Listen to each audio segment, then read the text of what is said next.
अस्सलाम वालेकुम नाज़रीन, मैं हूं ज़मीर हैदर और आप देख रहे हैं प्रोग्राम पब्लिक पल्स। नाज़रीन, कल ही अभी ख्वाजा आसिफ साहब जो कि वज़ीर दिफा हैं, उन्होंने फ्लोर ऑफ द हाउस ये कहा कि हिजान जो है वो तारीख किया हुआ है मीडिया ने, और एक अपॉइंटमेंट को लेकर जो है वो पूरा मीडिया जो है वो खप मचा रहा है। लेकिन हम देख ये रहे हैं कि वुज़रा और जो जितने भी पॉलिटिशियंस हैं, चाहे वो इस वक्त अपोजिशन में हो या हुकूमत में हो, जितने भी मीडिया चैनल्स पे आ रहे हैं या प्रेस कॉन्फ्रेंसेस कर रहे हैं, फोकस उन्होंने खुद इसी पर ही रखा हुआ है। आज शाहिद खाकान अब्बासी साहब ने जेहलम में एक जलसे से खिताब कर रहे थे, तो वहां पे तो कोई मीडिया ने सवाल नहीं किया था, लेकिन उन्होंने फिर दोबारा इस चीज को डिस्कस किया। आज फिर ख्वाजा आसिफ साहब की एक स्टेटमेंट भी आ गई कि जनाब GHQ को खत लिख दिया गया है, आइंदा 1-2 रोज में मामला सेटल हो जाएगा। आर्मी चीफ की अपॉइंटमेंट पर मामला अगर जितना पैनिक किए हुए हैं और मुख्तलिफ वुज़रा की मुख्तलिफ स्टेटमेंट्स आ रही हैं। गुज़िश्ता रोज शाहिद खाकान अब्बासी साहब ने एक निजी टीवी को इंटरव्यू में यह भी कह दिया कि अगर समरी ना आना आइन की खिलाफ वर्जी है और आती है, और उसमें जो सीनियरिटी के मुताबिक नाम है वो अगर नहीं होते तो मामला अदालत में भी जा सकता है। दूसरी जानिब कुछ वुज़रा का यह ख्याल है कि जनाब समरी ना भी आए तो प्राइम मिनिस्टर का प्रेरोगेटिव है, वो किसी भी तरह जो भी उनका जो भी नाम होगा, जो भी सीनियर मोस्ट होगा, या जिसको भी उन्होंने आर्मी चीफ बनाना होगा, chairman joint chief of staff committee बनाना होगा, उनके नाम वो सदर को भेजेंगे और सदर जो है एक मुकर्रर मुद्दत के अंदर उनको उसका अनाउंस करना होगा। अब बड़ी डिफरेंट आवाजें आ रही हैं। कुछ कहते हैं कि जी समरी आ जाएगी, कुछ कहते हैं कि समरी नहीं आ रही, समरी को ताखीर से भेजा जाएगा, 27 तारीख गुजर जाएगी तो तब समरी आएगी, 27 से पहले प्राइम मिनिस्टर अनाउंस कर सकते हैं। और दूसरी जानिब जहां से तमाम डायरेक्शंस प्राइम मिनिस्टर ले रहे हैं वो लंदन था, वो जो कैपिटल है वो पूरे यूरोप में चला गया है, क्योंकि मियां नवाज शरीफ साहब, मैं अपनी फैमिली के बच्चों के, वो अब यूरोप के टूर पे निकल गए हैं। कहा यह जा रहा है कि वो इन 10 दिनों में 5 मुख्तलिफ स्टेशंस पर सैर और तफरी के लिए गए हैं, और उसके बाद शायद वो वापस लंदन ना आए बल्कि अमेरिका जाएंगे। वहां उनको एक थोड़ा सा कोई प्रोसीजर करवाना है, उसके बाद फिर वो लंदन आएंगे, फाइनल चेकअप करवाएंगे और फिर वो मरियम नवाज साहिबा के हमरा इस्लामाबाद आएंगे। लेकिन इतना क्रूशल टाइम आजकल जो कहा जा रहा है कि जनाब हिजान की कैफियत, हालांकि शायद मीडिया जो देख रहा है उसी की तरफ वो उसकी निशानदेही कर रहा है, और इसी वजह से कहा जा रहा है कि बहुत पैनिक है, लेकिन हालांकि पैनिक नहीं है, प्राइम मिनिस्टर का प्रेरोगेटिव है। आज आसिफ जरदारी साहब को चेयरमैन पाकिस्तान पीपल्स पार्टी, साबिक सदर प्राइम मिनिस्टर शहबाज शरीफ साहब से मिलने गए, और इसके ऊपर भी बड़ी सोशल मीडिया पर बड़ी दिलचस्प बातें आना शुरू हो गई। उनका ये कहना है, जो मुख्तलिफ चीज़ें चल रही हैं, कि जनाब आसिफ जरदारी साहब बताने गए हैं कि ये मामला बड़े सोच समझ कर और सही फैसला लेना चाहिए, क्योंकि शायद मियां नवाज शरीफ साहब पहले काफ़ी गलतियां कर चुके हुए हैं और जिसकी वजह से उनको नुकसान भी उठाना पड़ा है। अब देखना यह है कि प्राइम मिनिस्टर कितनी सलाह लेते हैं आसिफ अली जरदारी साहब से, क्योंकि वो उनका ख्याल है कि वो काफ़ी मतलब समझदारी से चीज़ों को आगे चला सकते हैं। तो ये सूरत हाल है। आज शाहिद खाकान अब्बासी साहब ने जो जेल में बात की, उससे हम प्रोग्राम का आगाज़ करेंगे, लेकिन उससे पहले मैं अपने तारुफ करवाता चलूँ। मेरे साथ अभी मौजूद हैं सैयद हसन मुर्तज़ा साहब, पार्लिमानी लीडर हैं पंजाब असम्बली में, रहनुमा पाकिस्तान पीपल्स पार्टी। बहुत बहुत शुक्रिया हसन मुर्तज़ा साहब आपके वक्त का।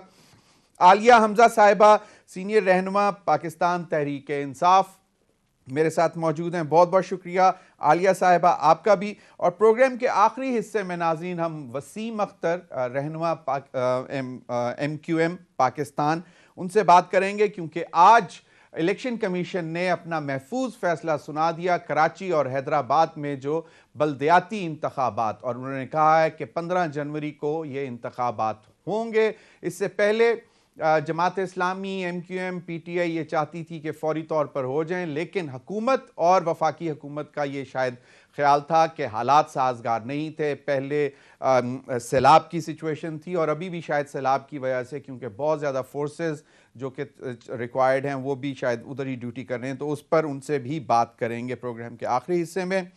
अगर इजाजत दें तो मैं चाहूंगा कि शाहिद खाकान अब्बासी साहब ने जो आज बात की वो जरा सुन लें।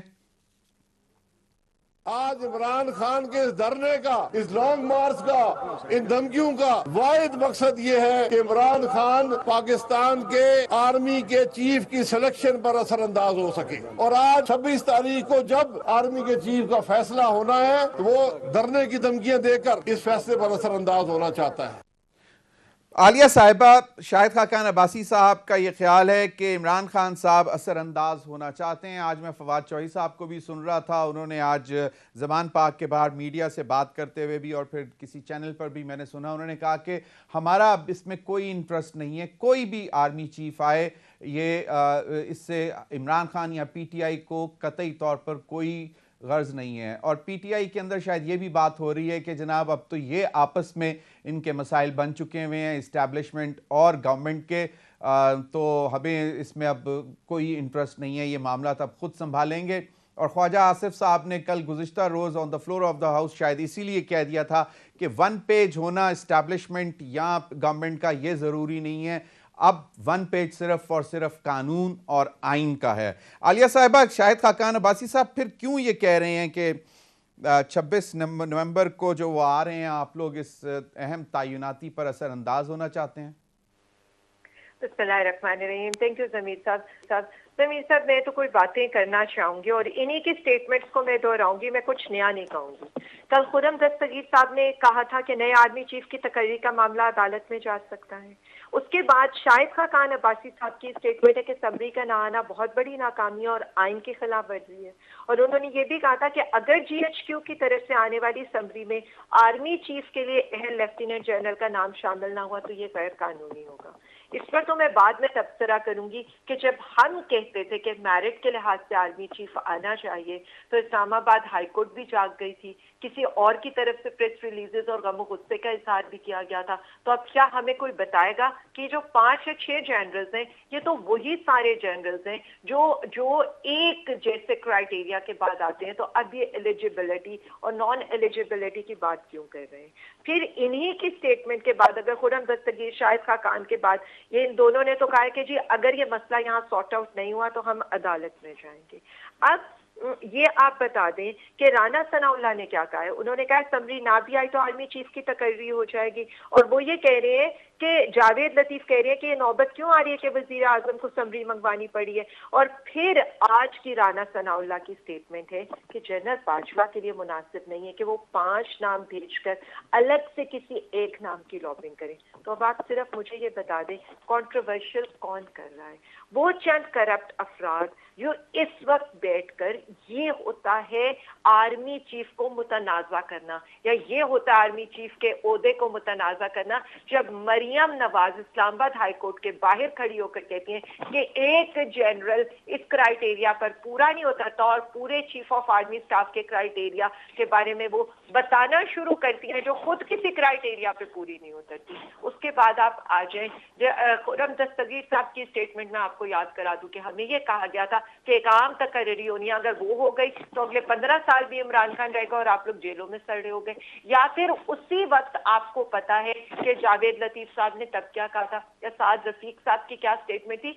ये सारे लोग वो हैं जो इस सारी अपॉइंटमेंट को मुतनाज़ा कर रहे हैं। ये इल्जाम इमरान खान पे लगाते रहे हर वक्त। और अब आप ये देख लें कि ये सब कुछ इनके सामने आ चुके हैं। अब आप ये कह लें कि जी हमारा कोई धरने से इसका ताल्लुक है, तो आप मुझे ये बता दें, हम तो इतने अरसे से कभी राना सनाउल्लाह साहब डेट देते थे, कभी ख्वाजा आसिफ साहब डेट देते थे 8 नवंबर, 10 नवंबर, 12 नवंबर तक तकरीर हो जाएगी। और पिछले हफ्ते से तो ये कह रही है कि जी मंडे तक सारे काम हो जाएंगे। बिल्कुल सही आलिया साहिबा, आसिफ ने कहा 2-3 दिन सही। आलिया साहिबा, मैं चाहूंगा कि एक जुमले में सिर्फ मुझे बता दें कि क्या आपको लग रहा है कि इस वक्त एज वी स्पीक एस्टैब्लिशमेंट और गवर्नमेंट के दरमियान कोई डेडलॉक है, कोई परेशानी है, कोई प्रॉब्लम है?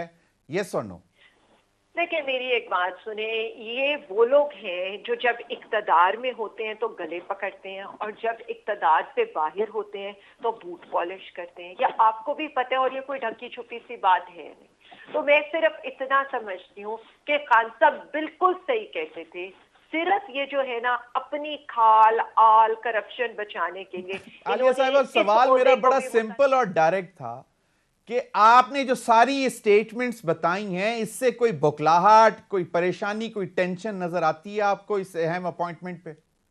मेरी एक बात सुने, टेंशन तो इनमें होगी या इनको लाने वालों में होगी, हमारा तो इससे कोई ताल्लुक नहीं है। हम तो सिर्फ इतना मैं ये नहीं कह रहा आपका, मैं हम सिर्फ आलिया साहिबा, मैं आपसे ये पूछ रहा हूं कि आपको क्या नजर आती है हुकूमत और इस्टेब्लिशमेंट में कोई इस वक्त प्रॉब्लम जिसकी वजह से खत भी लिखा गया और डिफरेंट स्टेटमेंट्स आ रही हैं? मेरा ये सवाल है।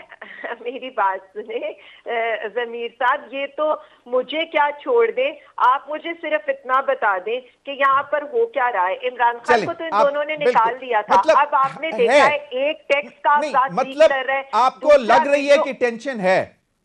सिर्फ एक मिनट में एक बात आलिया साहिबा देखिए, फिर मतलब आपने, मतलब मैंने सिंपल एक चीज पूछ रही है, मुझे उसका जवाब दे दें तो ताकि मैं फिर सैयद हसन मुर्जा साहब से भी बात कर लूं। कागजात लीक करा रहे, दूसरा दूसरे की वीडियोस और बंदा लेकर आ रहे कि जी ने कत्ल किया है, तो ये टेंशन ही तो शो कर रही है। चलें, टेंशन हैं, ये टेंशन ही शो कर रही हैं, बिल्कुल सही।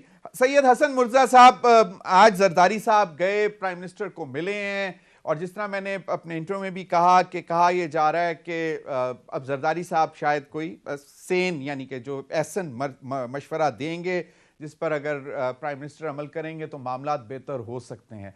जो मुख्तलिफ वज़रा की स्टेटमेंट्स आ रही हैं, पाकिस्तान पीपल्स पार्टी ने अपने आप को बिल्कुल इनसे बाहर रखा और किसी किस्म की स्टेटमेंट्स उस तरह आपकी जानिब से नहीं आ रही, हालांकि आप मेजर स्टेक होल्डर हैं इस वक्त फेडरल गवर्नमेंट में, हुकूमत में। हसन मुर्जा साहब देखें, बहुत शुक्रिया ज़मीर साहब। ये जो एक तकर्री है, ये मेरा ख्याल है कि इतनी अहम तो ज़रूर है, लेकिन वो जिस तरह से उसको बयान किया जा रहा है या सारों ने अपने सर पे लिया हुआ है, पाकिस्तान पीपल्स पार्टी ये नहीं समझती कि वो तकर्री जिसका आईनी हक है, इख्तियार है प्राइम मिनिस्टर को नामजद करने का, उसके लिए इतनी परेशानी किस चीज़ की है? जो भी जनरल आएगा वो चीफ ऑफ आर्मी स्टाफ बनेगा और उसे बनना चाहिए जी। ये सिविलियन में से तो कोई बन नहीं सकता, बनना तो उन्हीं लेफ्टिनेंट जनरल्स में से है जो सारे इस वक्त उस दौड़ में शामिल हैं, तो बन जाएगा। पाकिस्तान पीपल्स पार्टी ने हमेशा ये बात कही है कि हम पीपल्स पार्टी किसी चीज में टांग नहीं अड़ाती जी, कि वो पीपल्स पार्टी ये समझ रही हो कि अब हम मेन शेयर होल्डर हैं हुकूमत के, तो हम हर चीज में हुकूमत को ब्लैकमेल करें और हुकूमत से अपने चीजें मनवाने के लिए या अपने आप को कोई फायदा पहुंचाने के लिए हम एक जनरल की तकर्री पे सियासत करना शुरू कर दें। पीपल्स पार्टी ना कभी किसी के बलबूते पर आई है, ना ही वो आना चाहती है। अवामी जोर से आते हैं, इंशाअल्लाह ताला जब हम अवाम चाहेगी और अल्लाह ताला के फजलो करम से हम हुकूमती ऐवानों में होंगे और हुकूमत में होंगे और हमारी हुकूमत होगी, उस वक्त तक हमें ना कोई परेशानी है और ना ही इस चीज में हमें कोई शेयर चाहिए। हसन मुर्जा साहब, बिल्कुल मैं समझ रहा हूं कि आपको शेयर नहीं चाहिए, लेकिन इस वक्त जो एक कैफियत बनी हुई है, जरदारी साहब भी और तो कोई वजह हो नहीं सकती, यकीनन तबीयत का भी पूछने गए होंगे, लेकिन सबसे अहम बात तो यही है। और फिर 24 तारीख को सिंगल पॉइंट एजेंडा जो है वो कैबिनेट मीटिंग भी कॉल कर ली गई है कि उसी वक्त मंजूरी लेके काबीना से और उसी वक्त समरी बना के तैयार करके सदर को भेज दी जाएगी।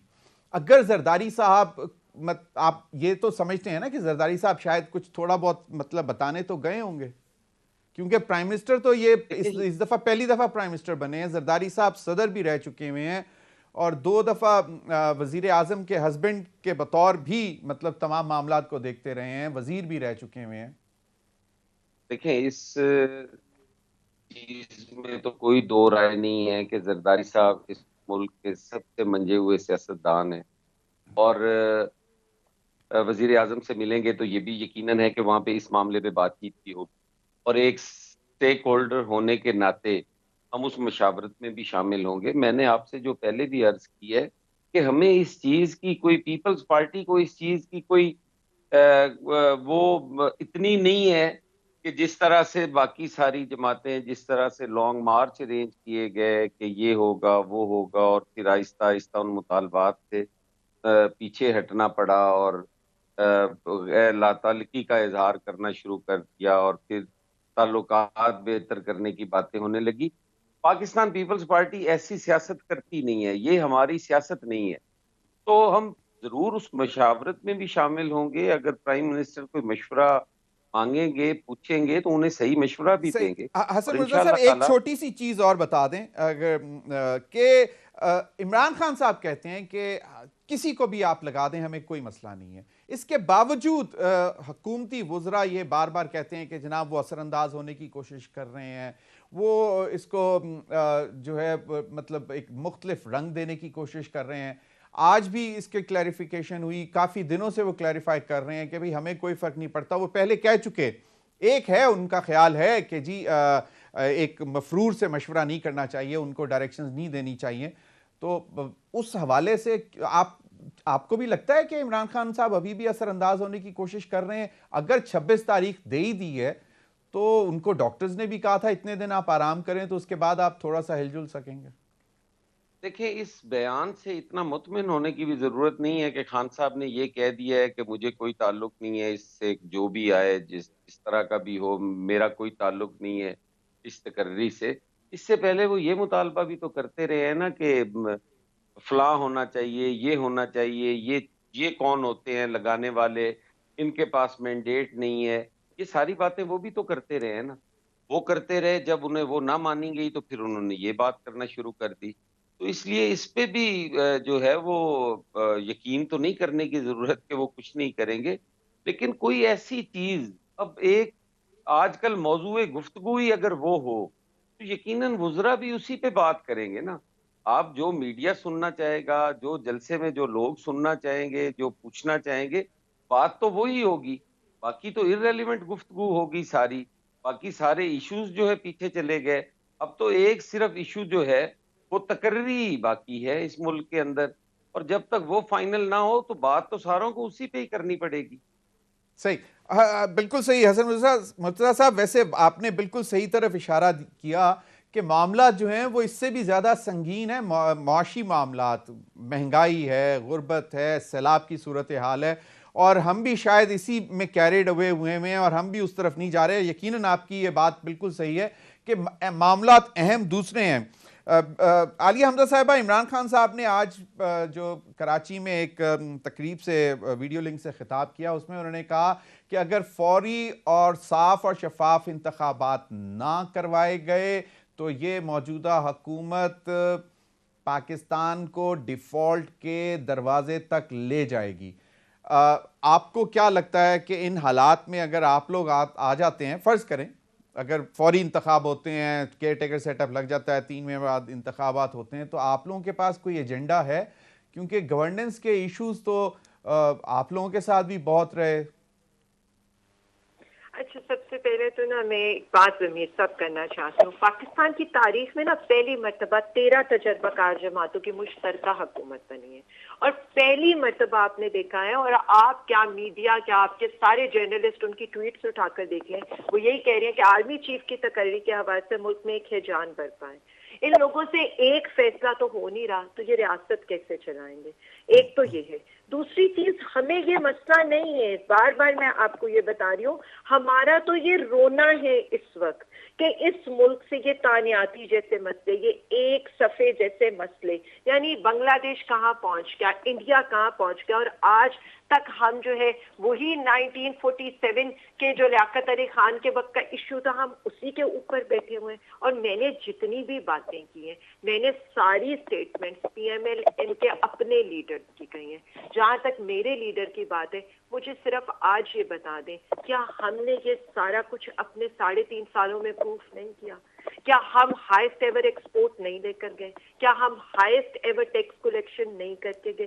क्या हम highest ever reserves and the best stock market और बेस्ट रुपी की valuation in the south Asia नहीं हुई है?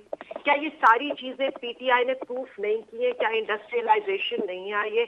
क्या टेक्सटाइल को बूम नहीं मिला, क्या एग्रीकल्चर में किसान, क्या ताजिर, क्या सब लोग खुश नहीं थे?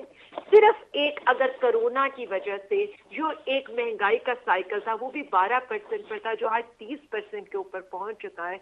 हम 3.5 साल के अंदर, और वही जो खान साहब ये कह रहे हैं कि पहले मैंने और फिर शौकत अजीज साहब, बिल्कुल शौकत सही तरीन साहब ने, आलिया साहिबा, आपने सही फरमाया। और फिर जो इकोनॉमिक सर्वे जो कि आप लोगों के जाने के बाद इनकी हुकूमत ने जारी किया, 2021 का नंबर्स को कंसोलिडेट किया, वो 5.7% ऑलमोस्ट जीडीपी ग्रोथ थी, और 21-22 का प्रोविजनल नंबर जो है वो ऑलमोस्ट 6% का दिया था। इस पर मजीद भी बात करेंगे, अभी वक्त ब्रेक का नाज़रीन, ब्रेक के बाद इस पर भी मजीद बात होगी क्योंकि इमरान खान साहब और पीटीआई के लोगों का भी ये ख्याल है कि अब इनकी आपस में लड़ाई हो रही है, अब हमें बैठकर आराम से तमाशा देखना है, और 26 तारीख जो है वो बस एक नंबर है, इसका इससे कोई ताल्लुक नहीं है। और वो वही है कि जिस तरह एक कुएं के बाहर एक बंदा खड़ा होता है और कह रहा होता है 26 26 26, और दूसरा बंदा आके पूछता है तो वो कहता है खुद देख लो, और उसको धक्का देता है और फिर कहता है 27। इस पर बात करेंगे ब्रेक के बाद।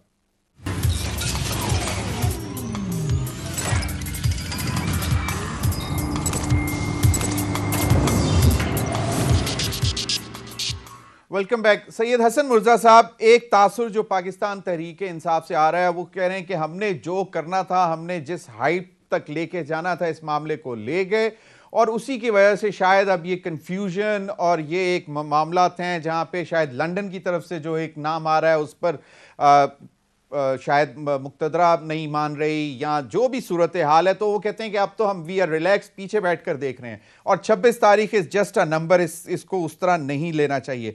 आपको क्या लगता है कि वाकई ये सिचुएशन कोई बहुत ज़्यादा ख़राबी की तरफ जा सकती है, जिसका ज़्यादातर अब पीटीआई के हलकों में और कुछ और भी हलकों में ये बात हो रही है? ये जो ट्रांजैक्शन ऑफ पावर है जी, ये इंतहाई स्मूथ होगी। जमीर साहब, ये बिल्कुल एक हाइप ही थी जो क्रिएट की गई थी, लेकिन उसके पीछे कुछ भी नहीं है, कोई कहानी नहीं है। इंशाअल्लाह ताला मामलात जो हैं वो बड़ी खुशउस्लूबी से अपने अंजाम को पहुंचेंगे।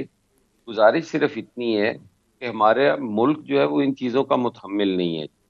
आज हम जहाँ से हम जा रहे हैं या जहाँ से हम गुजर रहे हैं, हम सारों के लिए लम्हे फिक्री है। पाकिस्तान जो है वो सबसे पहले है, उसके बाद सियासी जमातें भी हैं और अपना सियासी बयानिया भी है। मैं बड़े अफसोस के साथ और बड़ी माजरत के साथ ये ज़रूर कहूँगा कि जिस तरीके से चीज़ों को सामने लाया गया और जिस तरीके से उनसे खेला गया, वो पीछे जितनी भी ऑडियो लीक्स आई हैं, आप उनमें देखें कि क्या हुआ है इस मुल्क के साथ। क्या अपनी हुकूमत के लिए या अपने इक़्तिदार के लिए आदमी को इस हद तक जाना चाहिए कि वहाँ से कोई वापसी का कोई चांस ही ना बाकी बचे?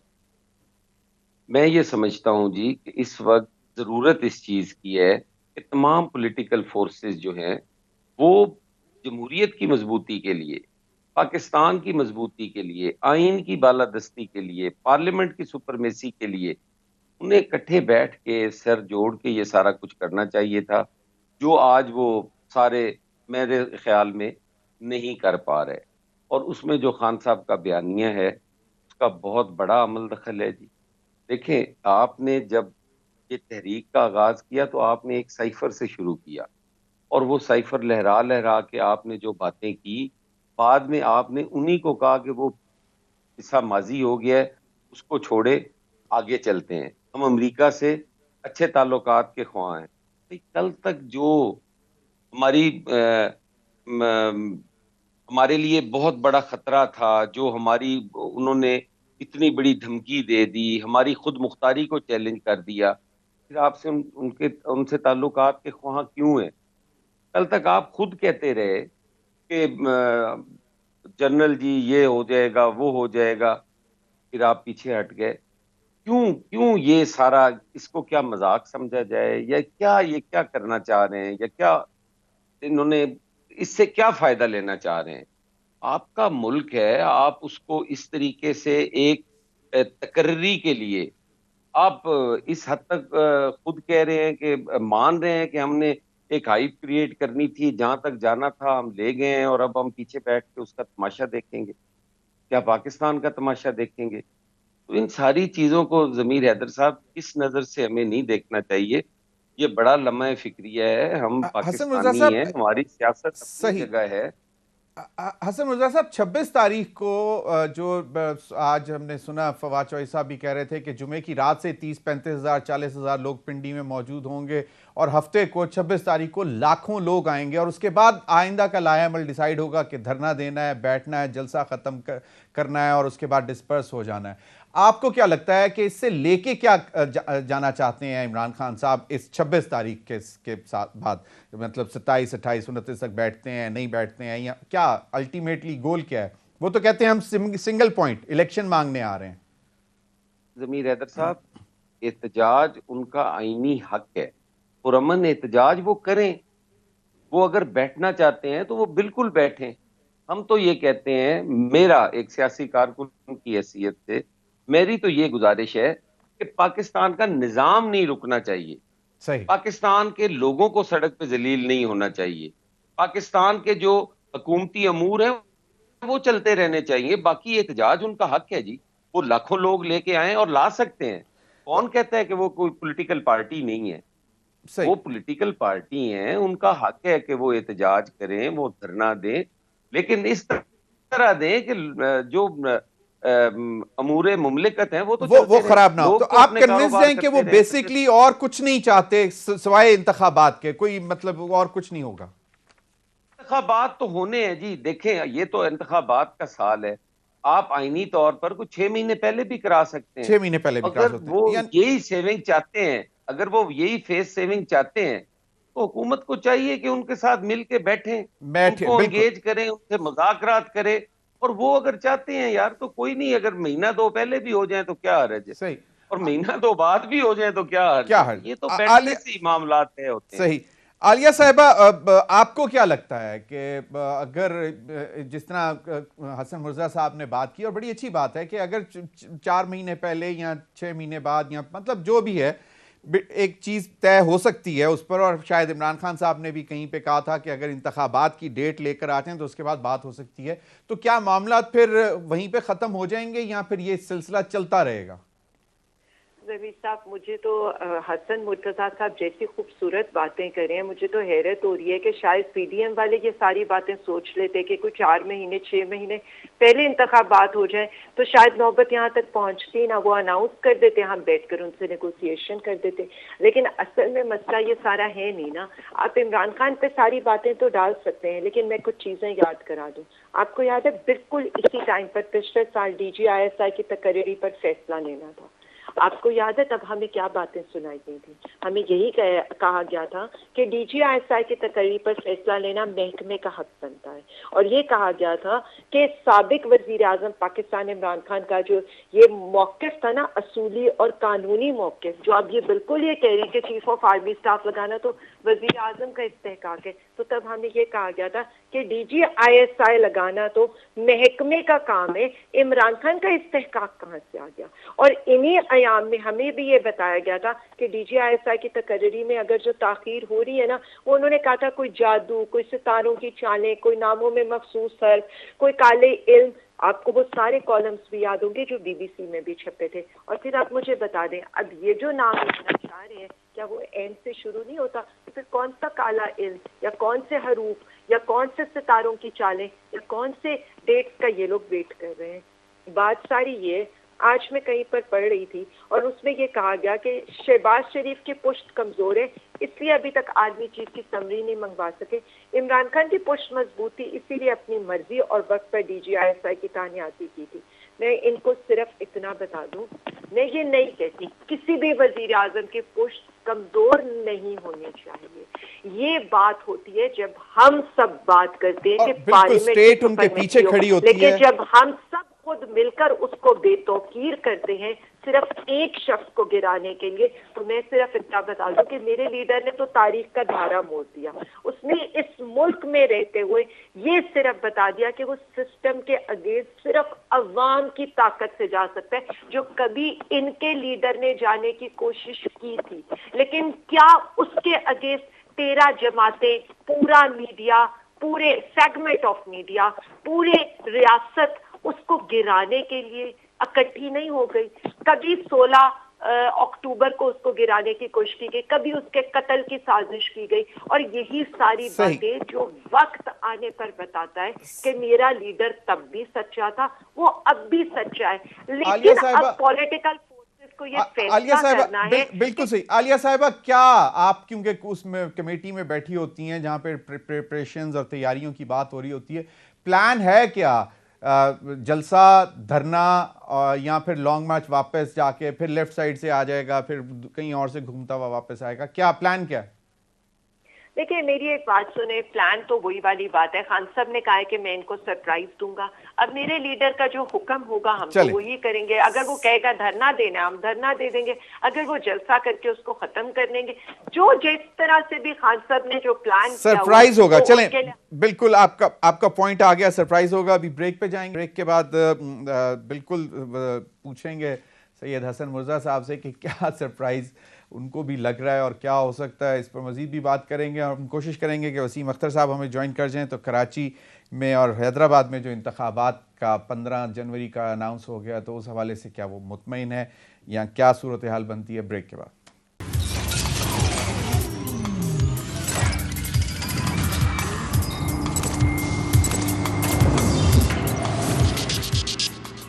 Welcome back.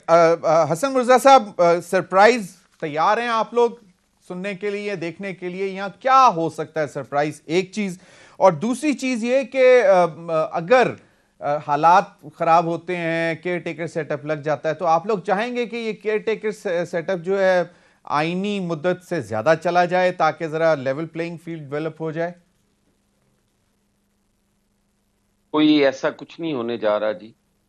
जो सरप्राइज खान साहब ने देना है, मेरा ख्याल है वो असेंबलियों में जाने का अनाउंस करेंगे और तमाम मामलात जो हैं वो असेंबली में बैठ के वो हल करने की करेंगे, या अपना जो उनका आईनी रोल है वो उस पे जाएंगे, क्योंकि उन्हें इस सारे दौरानिये में ये चीज़ समझ आ चुकी है कि आइन से मावरा कुछ नहीं हो सकता। मुझे आइन के मुताबिक अपना किरदार अदा करना होगा, मुझे बैठ के बातचीत के जरिए ये मामलात हल करने होंगे, और उसके लिए बेहतरीन फोरम जो है वो पार्लियामेंट है, और पार्लियामेंट में ही वो जाएंगे। मेरा ख्याल है यही सरप्राइज होगा, जलसा करेंगे और उसमें ये अनाउंस करेंगे कि वो पार्लियामेंट जाएंगे। अच्छा, ये तो आपने बड़ी विशफुल थिंकिंग है आपकी और बड़े होपफुल नजर आ रहे हैं आप। ये तो इससे बेहतर और क्या हो सकता है। लेकिन वो एक आध सीट तो उनकी कम हो चुकी हुई है, तो वो उस नंबर पे क्यों आएंगे वापस?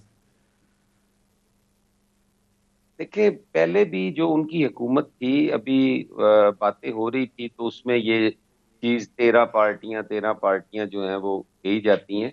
वो उनकी भी जो हुकूमत थी वो भी पार्टियों के मरून मिन्नत ही थी, और उन्हीं की वजह से वो कायम थी, वगरना उनके पास तो अददी अक्सरियत नहीं थी, और वही उन्हीं पार्टियों ने उनको छोड़ा, तो उसके बाद वो उनकी हुकूमत कायम ना रह सकी।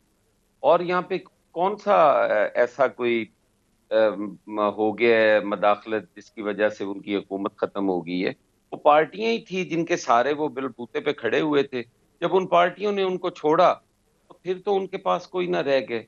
और इसमें कोई, देखें, ये सियासत है, इसमें जब बंदा ऑपोजिशन में होता है तो वो बड़ा बाअसूल बना होता है और बड़ी असूल की बातें कर रहा होता है। चलें, मैं चाहूंगा कि मैं आलिया साहिबा से भी थोड़ा सा पूछ लूं और फिर वापस आपकी तरफ आऊं। आलिया साहिबा, सैयद हसन मुर्जा साहब तो बड़े होपफुल हैं कि सरप्राइज जो होगा वो होगा कि आप पार्लियामेंट में वापस आ जाएंगे और फिर एक पार्लियामेंट में से एक पीटीआई की आवाज हमें सुनाई देगी, इमरान खान साहब की आवाज हमें पार्लियामेंट से, फोरम से, और वो एक बहुत इफेक्टिव आवाज होगी। मेरे ख्याल में हसन मुर्जा साहब का भी यही ख्याल है कि कम से कम तमाम मामलात वहां पर ही तय होंगे। आपको लगता है ऐसा? देखिए, मैं जमीर साहब इस पे कोई कमेंट इसलिए नहीं कर सकती कि मेरे नॉलेज में तो कोई ऐसी चीज़ नहीं है। इनके नॉलेज में शायद अगर मेरी पार्टी की चीज़ें हैं तो ये बेहतर बता सकते हैं, लेकिन मुझे तो सिर्फ इतना पता है कि कोई भी फैसला तभी होगा जब इलेक्शन की डेट अनाउंस होगी। ये पहले इलेक्शन की डेट देंगे और उसके बाद खान साहब ये फैसला करेंगे कि उनका अगला लाहे अमल क्या होगा। मेरे लिहाज से तो अभी तक कोई ऐसी डिस्कशन भी नहीं हुई है।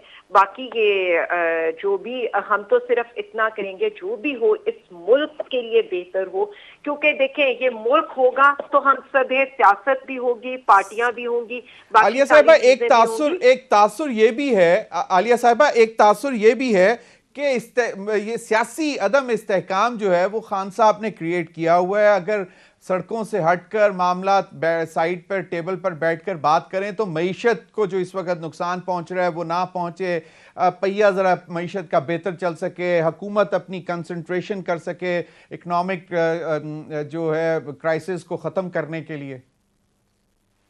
देखिए मेरी एक बात सुने, खान साहब तो पहले दिन से, खान साहब ने तो जब वोट ऑफ नो कॉन्फिडेंस आया था तब उन्होंने खुद भी बताया था, शौकत तरीन साहब के थ्रू भी उन्होंने ये पैगाम पहुंचाया था कि इस वक्त अगर हटाया गया जो एक माइशत का जो पहिया चलने लगा है वो अपने डगर से उतर जाएगा, लेकिन ना तब उस बात को किसी ने सीरियसली लिया था ना अब उसके बारे में कोई सोच रहा है, क्योंकि हम तो बार बार यही कह रहे हैं कि इस मुल्क में सबसे बड़ा जो मसला हमें लग रहा है वो अवाम की तकालीफ नहीं है, इस मुल्क की गिरती हुई मैशत नहीं है, इस मुल्क का हर अगले दिन के साथ दिवालिया होने की तरफ बढ़ता हुआ कदम नहीं है, बल्कि एक ही चीज है और वो एक 22वें ग्रेड के जो ऑफिसर है उसकी ताने आती है, जो आप देख रहे हैं कि वजीर दिफा के अंडर होता है। लेकिन मुझे तो ये समझ में नहीं आ रही है कि हम किस डगर पर चलना चाहते हैं, हमें अपने अवाम की फिक्र क्यों नहीं है। अगर एक लीडर बार बार ये याद करा रहा है और बार बार इकोनॉमिक के सारे इंडिकेटर सामने रख रहा है और अगर फिर भी हमारी आंख नहीं खुल रही है तो ये इस मुल्क की बदकिस्मती है, 22 करोड़ अवाम की बदकिस्मती है कि 22 करोड़ अवाम की तकलीफों को तो कोई नहीं सुन रहा, लेकिन एक 22 ग्रेड ऑफिसर की तानियाती सबसे आगे है। मीडिया का भी फोकस वही है, किसी ने ये बताने की कोशिश नहीं की है कि आज खान साहब ने रोड मैप क्या दिया है आगे के लिए, खान साहब ने क्या दिया है और खान साहब ने क्या बताया। आलिया साहिबा बिल्कुल आपने सही पॉइंट आउट किया। मैं चाहूंगा हसन मुर्जा साहब से भी इस पे थोड़ा सा इनपुट ले लूं। हसन मुर्जा साहब, आलिया साहिबा ने कहा है कि जो आज इमरान खान साहब ने रोड मैप दिया उस पर किसी मीडिया हाउस ने बात नहीं की, किसी प्रोग्राम में बात नहीं की जा रही, और अब से इसी में अभी कुछ देर पहले इन्होंने कहा कि उस वक्त जब वोट ऑफ नो कॉन्फिडेंस आ रहा था तो उन्होंने पैगाम भिजवाया शौकत तरीन साहब के जरिए। अब मुझे नहीं मालूम किसको भिजवाया, या तो इस्टेब्लिशमेंट को भिजवाया या फिर उस वक्त जो ऑपोजिशन थी जो वोट ऑफ नो कॉन्फिडेंस ला रही थी उनको भिजवाया।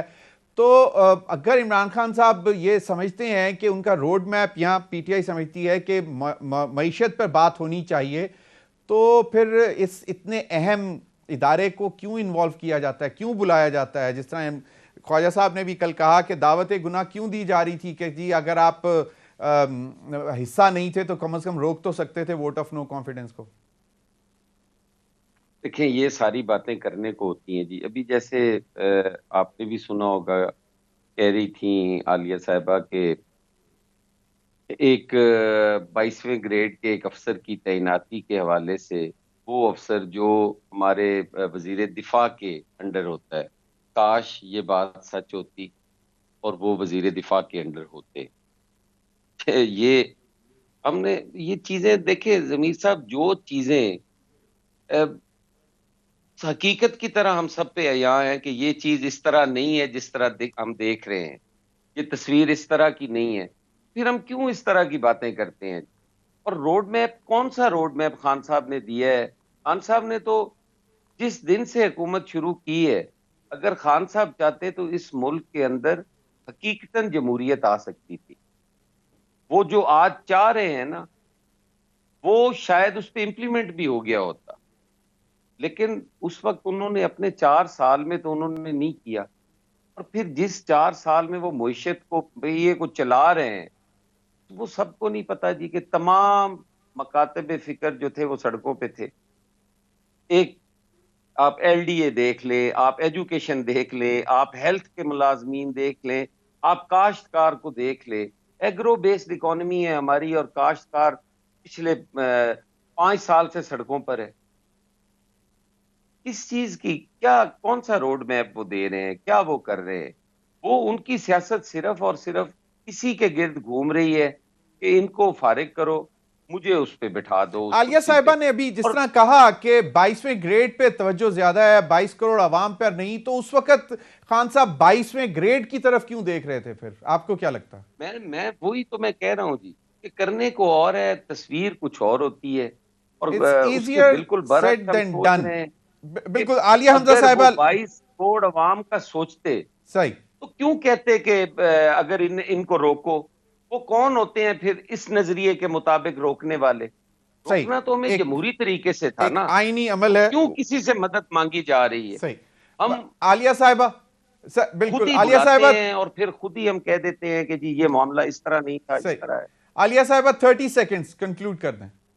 देखिए, मैं सिर्फ इतना समझती हूँ, हम जिस बात के ऊपर बहस कर रहे हैं, क्या इनके सामने इनकी हुकूमत के इकोनॉमिक इंडिकेटर्स नहीं है?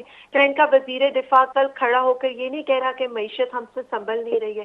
क्या शाहिद खाकान अब्बासी ने इस चीज को कल के इंटरव्यू में बैठकर एक्सेप्ट नहीं किया कि मुफ्त दिवालिया होने के करीब है? क्या वहां पर आकर इनको सारी की सारी इनके वज़रा की स्टेटमेंट्स भी आ रही है कि हम कुछ संभाल नहीं पा रहे हैं? तो फिर कैसे ये लोग यहाँ पर आकर हमें ये कह सकते हैं कि जी आलिया हमजा साहिबा, आपने सही फरमाया कि प्रायोरिटीज जो है हमारी बल्कि मीडिया की भी होनी चाहिए, अवाम की 22 करोड़ अवाम के मामलात पर बात करनी चाहिए, उनके इश्यूज पर बात करनी चाहिए। आपने बिल्कुल सही फरमाया। बहुत बहुत शुक्रिया आलिया हमजा साहिबा, बहुत बहुत शुक्रिया सैयद हसन मुर्जा साहब। नाज़रीन, अब तक के लिए इतना ही, इजाजत दीजिए। अल्लाह हाफिज।